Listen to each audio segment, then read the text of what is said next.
নমস্কাৰ মোৰ মৰমৰ ছাত্ৰ ছাত্ৰীসকল আশা কৰোঁ সকলোৰে খবৰ ভাল আজি আমি অসমীয়া গদ্য সাহিত্য যিখন তোমালোকৰ অসমীয়া মেজৰ কিতাপ আছে তাৰে আজি ইউনিট 3 মন্ত্ৰ সাহিত্যৰ বিভিন্ন সংজ্ঞাসমূহ তাৰ শ্ৰেণী বিভাজন গোটেইখিনি কোৱেশ্চন আনসাৰ এই ভিডিঅ'টোৰ জৰিয়তে আলোচনা কৰিম প্ৰথম কোৱেশ্চনটো হৈছে মন্ত্ৰ সাহিত্যৰ বিভিন্ন শ্ৰেণী বিভাজনসমূহৰ বিষয়ে চমুকৈ আলোচনা কৰা মন্ত্ৰ সাহিত্যৰ বিভিন্ন শ্ৰেণী বিভাজনসমূহ হৈছে কাৰতী মন্ত্ৰ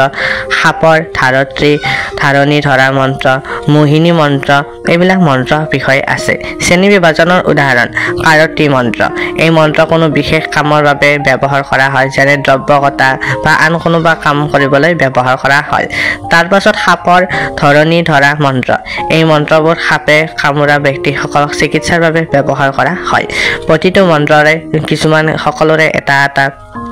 মানে ব্যৱহাৰ আছে গতিকে তোমালোকে প্ৰতিটো মন্ত্ৰৰে ব্যৱহাৰসমূহ চাব লাগিব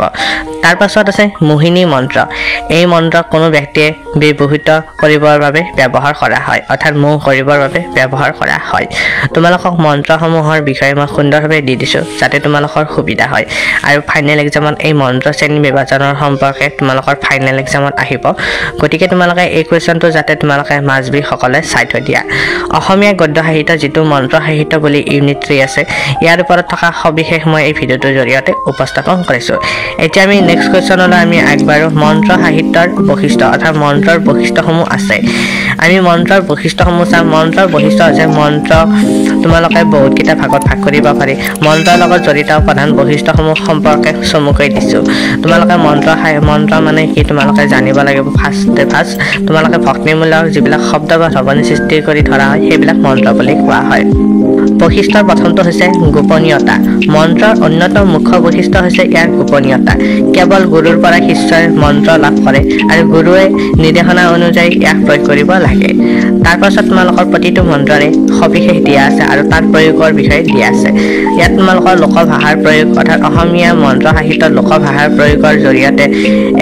অৰ্থাৎ লোকভাষাৰ প্ৰয়োগৰ ক্ষেত্ৰত অসমীয়া মন্ত্ৰ ভাষাৰ লোকভাষাৰ ক্ষেত্ৰত বিভিন্ন ধৰণৰ গুৰুত্বপূৰ্ণ বৈশিষ্ট্য আগবঢ়াইছে দেৱ দেৱী নামত শপত অৰ্থাৎ মন্ত্ৰসমূহত বা সাধাৰণতে বিভিন্ন দেৱ দেৱীৰ নামত শপত দি কোৱা হয় তাৰ পাছত বৈদ্যুতিক বাণীবদ্ধতা অৰ্থাৎ বৈদ্যুতিক বাণীবদ্ধতাৰ ক্ষেত্ৰত কিছুমান মন্ত্ৰ কোৱা হয় তাৰপিছত যাদুমূলক মন্ত্ৰ অসমীয়া মন্ত্ৰ সাহিত্যৰ যাদুমূলক মন্ত্ৰৰ পৰিসৰ যথেষ্ট ব্যাপক অৰ্থাৎ ইয়াৰ ভিতৰত সৰ্বত্ৰ মন্ত্ৰ কাৰতী মন্ত্ৰ নৰসিংহ মন্ত্ৰ আদি উল্লেখযোগ্য মন্ত্ৰ আছে এইখিনি হৈছে তোমালোকৰ মন্ত্ৰৰ বৈশিষ্ট্য তোমালোকক মই 8টামান দি দিছোঁ তোমালোকে ইয়াৰ যিকোনো 5টা চালে হ'ল এতিয়া আমি আগবাঢ়ো নেক্সট কুৱেশ্যনলৈ নেক্সট কুৱেশ্যনটো হৈছে মন্ত্ৰ সাহিত্য কি মন্ত্ৰ সাহিত্য মানে হৈছে তোমালোকৰ মন্ত্ৰ সাহিত্য হৈছে অসমীয়া লোক সাহিত্যৰ এক ধাৰণ য'ত বিভিন্ন ধৰণৰ মন্ত্ৰ যাদু মন্ত্ৰ আদি বিভিন্ন ধৰণৰ অন্তৰ্ভুক্ত থাকে এই মন্ত্ৰবোৰ সাধাৰণতে বিভিন্ন দেৱ দেৱীৰ নামত শপত বা দৈবিক শক্তিৰ সহায়ত ব্যৱহাৰ কৰা হয় ইয়াত কাৰতী মন্ত্ৰ সাপ ধৰা মন্ত্ৰ মোহিনী মন্ত্ৰ আদিৰ দৰে বিভিন্ন ধৰণৰ মন্ত্ৰ সন্নিৱিষ্ট আছে অৰ্থাৎ মন্ত্ৰ সাহিত্য মানে কি তোমালোকে জানিব লাগিব এইটো কুৱেশ্যন চাবা আমি নেক্সট কুৱেশ্যনলৈ আমি এতিয়া আগবাঢ়ো মন্ত্ৰ সাহিত্যৰ দুটা বৈশিষ্ট্য অৰ্থাৎ মন্ত্ৰ সাহিত্যৰ দুটা বৈশিষ্ট্য হৈছে তোমাৰ ফাৰ্ষ্ট বৈশিষ্ট্য হৈছে লোক সাহিত্যৰ অংশ অৰ্থাৎ মন্ত্ৰ সাহিত্যৰ লোক সাহিত্যৰ এক গুৰুত্বপূৰ্ণ অংশ আছে তাৰ দ্বিতীয়টো হৈছে দৈবিক শক্তি অৰ্থাৎ এই মন্ত্ৰবোৰত বিশ্বাস কৰা হয় যে আধ্যাত্মিক শক্তি নিহিত হৈ আছে মন্ত্ৰ সাহিত্যৰ বৈশিষ্ট্য দুটা আহিব পাৰে তোমালোকৰ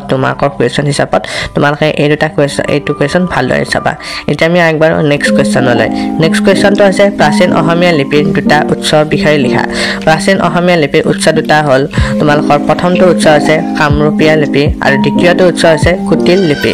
অৰ্থাৎ প্ৰাচীন অসমীয়া লিপি দুটা কামৰূপীয়া লিপি আৰু কুটিল লিপি এই দুটা লিপিৰ বিষয়ে তোমালোকে লিখিব পাৰা নিলিখিলেও কথা নাই তোমালোকৰ 2 মাৰ্কৰ হিচাপত এইবিলাক কুৱেশ্যন আহিব পাৰে গতিকে তোমালোকে এনেধৰণৰ কুৱেশ্যনবিলাক তোমালোকে ফাইনেল এক্সামৰ বাবে চাবা এতিয়া আমি আগবাঢ়ো নেক্সট কুৱেশ্যনলৈ নেক্সট কুৱেশ্যনটো হৈছে মধ্যযুগীয় অসমীয়া শিলালিপিসমূহ বিকশিত কিদৰে হৈছিল এই বিষয়ে তোমালোকক অলপ কেতিয়াবা লিখিব দিব পাৰে অৰ্থাৎ তোমাকে ক'ৰ পৰা বিকশিত হৈছে, কেনে ধৰণৰ, ইয়াৰ পৰম্পৰা কেনে ধৰণৰ, এইবিলাকৰ বিষয়ে অলপ আছে। নেক্সট কুৱেশ্যন আছে কাৰতী মন্ত্ৰ কি? কাৰতী মন্ত্ৰ হৈছে অসমীয়া লোকসাহিত্যৰ এক ধৰণৰ মন্ত্ৰকে বুজোৱা হয়, যিটো মূলতে চিকিৎসা আৰু যাদুকাৰী কাৰ্যৰ দ্বাৰা ব্যৱহাৰ কৰা হয়। তোমালোকৰ কাৰতী মন্ত্ৰ কি? এইটো কুৱেশ্যন আহিব পাৰে 1 মাৰ্কৰ। এতিয়া আমি আগবাঢ়ো নেক্সট কুৱেশ্যনলৈ। অৰ্থাৎ নেক্সট কুৱেশ্যনটো হৈছে অসমীয়া লিপিৰ যুগ বিভাজনসমূহ লিখা। অৰ্থাৎ অসমীয়া লিপিক বহুকেইটা ভাগত ভাগ কৰা হৈছে। অসমীয়া লিপিৰ যুগ বিভাজন 3টা ভাগত ভাগ কৰিছে। পুৰণি অসমীয়া লিপি, কামৰূপ বা কামৰূপীয়া লিপি, মধ্যযুগীয় অসমীয়া লিপি আৰু আধুনিক অসমীয়া লিপি। পুৰণি অসমীয়া লিপি, মধ্যযুগীয় অসমীয়া লিপি আৰু আধুনিক অসমীয়া লিপি। অসমীয়া লিপিৰ যুগ বিভাজন সাধাৰণতে 3টা ভাগ আছে। এই 3টা ভাগৰ বিষয়ে তোমালোকে চাব লাগিব। এতিয়া আমি প্ৰথমকৈ এটা এটাকৈ চাম। পুৰণি অসমীয়া লিপি, এই লিপিৰ সময়কালত খ্ৰীষ্টাব্দ 5 শতিকাৰ পৰা 13 শতিকালৈকে বুলি ধৰা হয়, যাৰ পৰা আধুনিক অসমীয়া লিপিয়ে বিকাশ লাভ কৰিছে। এই যুগত কিছুমান উল্লেখযোগ্য শিলালিপি আছে, যেনে উমাচল লিপি। নেক্সট আছে মধ্যযুগীয় অসমীয়া লিপি। এই যুগত লিপিৰ বিৱৰণ কিছু পৰিমাণে বিতৰ্কিত যদিও এই সময়ছোৱাত লিপিৰ বিশেষ ধৰণৰ বিকাশ ঘটে। মধ্যযুগীয় লিপিৰ সমূহৰ বিষয়ে এইখিনি তোমালোকে লিখিলে হ'ব। নেক্সট এতিয়া আমি আগবাঢ়ো নেক্সট তোমালোকৰ লাষ্টতটো আধুনিক অসমীয়া লিপি। এই যুগৰ 19 শতিকাৰ আদি ভাগৰ পৰা আৰম্ভ হয় আৰু বৰ্তমানলৈকে অব্যাহত আছে। অৰ্থাৎ এতিয়া আছে আধুনিক অসমীয়া লিপি।